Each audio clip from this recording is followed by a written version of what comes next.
আমরা অধিকাংশ মানুষই একটা বিষয় জানি না যে নামজারি খারিজ করার আগে যে ৳20 কোর্ট ফি কেনা লাগে সেই কোর্ট ফি কি বাধ্যতামূলক? যার নামে নামজারি খারিজের আবেদন করছি তার এনআইডি কার্ডের তথ্য দিয়েই কিনতে হবে? নাকি নিজের বা আপনি আপনার এনআইডি কার্ডের তথ্য দিয়েও কিনতে পারবেন?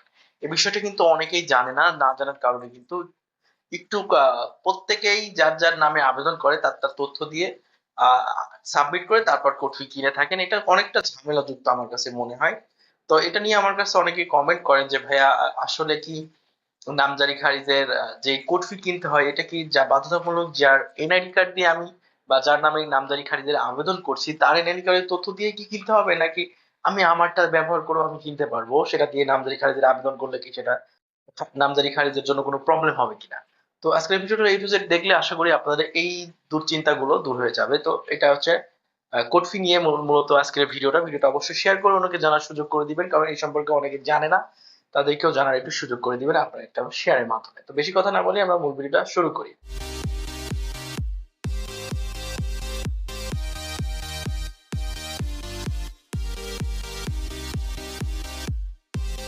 তো নামজারি খারিজের আবেদন করার সময় আমরা যে কোড ফি কিনে ৳20 দিয়ে যে কোড ফি কিনে বা কোড ফি তৈরি করি সেটা মূলত আপনি চাইলে আপনার এনআইডি কার্ডের তথ্য দিয়েও আপনি কোড ফি কিনতে পারবেন অথবা আপনি কিনে একসাথে কিনে ৪-৫ টা কিনে রাখতে পারবেন। যখন আবেদন করবেন তখন যার নামেই হোক আপনি ওই একই থানার আন্ডারে, একই উপজেলার আন্ডারে যদি আপনি ১০ টা কোড ফি কিনে রাখেন, ওই একই উপজেলার আবেদন আপনি ওই ১০ টা কোড ফি যদি কিনে রাখেন তাহলে ১০ টা আবেদনই করতে পারবেন ওই আগে থেকে কিনে রাখা কোড ফি দিয়ে।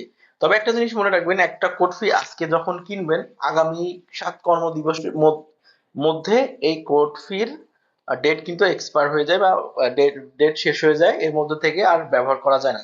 ৭ দিন মেয়াদ থাকে একটা কোড ফি কিনলে। পরবর্তী ৭ দিন পর্যন্ত একটা কোড ফির মেয়াদ থাকে। ৭ দিনের মধ্যে এই কোড ফিটা ব্যবহার করতে হবে।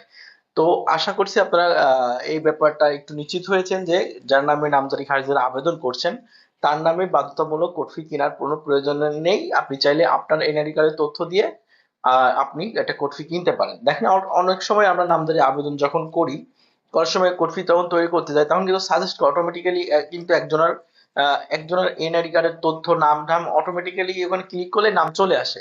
তো ওইটাই আমি তো ওখানে যেটা সাজেস্ট করছে ওটা দিয়ে ওই তথ্যটা দিয়ে আমি কিনতে পারি। আমি বেশিরভাগ কিন্তু আমি নিজের এনআইডি কার্ডের তথ্য দিয়ে ওখানে সেভ করে রাখছি। আমার নিজের এনআইডি কার্ডের তথ্য দিয়ে আমি নিজে তথ্য দিয়ে তারপর কোড ফি কিনি এবং সেই কোড ফি দিয়ে আমি যে কোনো কারোর আবেদন করি।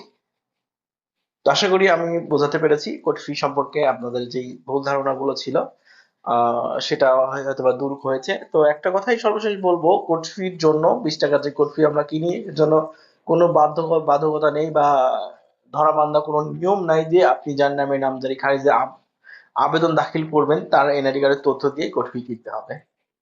আপনি চাইলে আপনার এনআইডি কার্ডের তথ্য দিয়েও আপনি কিনতে পারেন। তো আজকের ভিডিও এখানে শেষ করছি। ভিডিওটা যদি ভালো লাগলে অবশ্যই কমেন্ট বক্সে কমেন্ট করবেন। আপনার মূল্যবান মতামত প্রকাশ করবেন। আপনার কোনো সমস্যা থাকলে সেটা কমেন্ট বক্সে কমেন্ট করতে পারেন। আর ভিডিওটা শেয়ার করে অবশ্যই অন্যকে দেখার সুযোগ করে দিবেন। তো দেখা হবে নতুন কোনো ভিডিওতে। ততক্ষণের জন্য সবাই ভালো থাকবেন, সুস্থ থাকবেন। ক্রিয়েটিভ মেয়েদের সাথেই থাকবেন। আল্লাহ হাফেজ।